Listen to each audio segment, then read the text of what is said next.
This is another one of our series of spots for celebrating the year of the Eucharist in the parish. And today I just wanted to talk to you a little bit about some of the vessels that we use here at the altar. Now we know that we call the celebration of the Eucharist the Holy Sacrifice of the Mass, but we also call it the Banquet of the Lord. And so a lot of the items that we use here are very, very well associated also with food and drink. So for example, this dish, which I have Holy Communion on, the bread that is consecrated, this is called a paten. It comes from a Latin word that means plate. No surprise. I'm going to remove these cloths for just a second.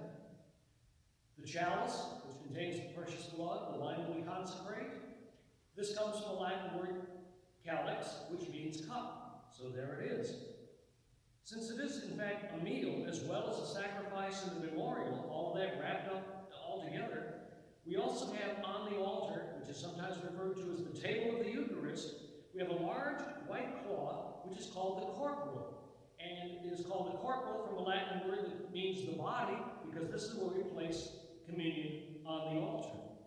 If you look at it, it looks a lot like a placemat for dinner. The purificator is exactly what it would sound like. It's something that we purify either our fingers or our lips with the cup, the chalice, and it is very much like what would be a napkin. Now the pall is the only thing that's kind of special, and it is put here on top of the chalice, mostly to keep little flying gnats and things like that out. And believe me, they're around. So this is why we use the pall here.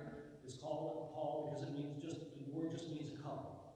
The last thing I want to talk to you about is the vessel that has reserved Holy Communion, which is normally kept in the tabernacle. We talked about the tabernacle.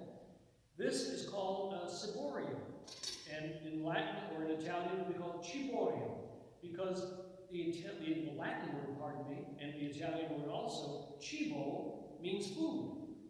And so, if you like, this is a little container for the food, the bread of life.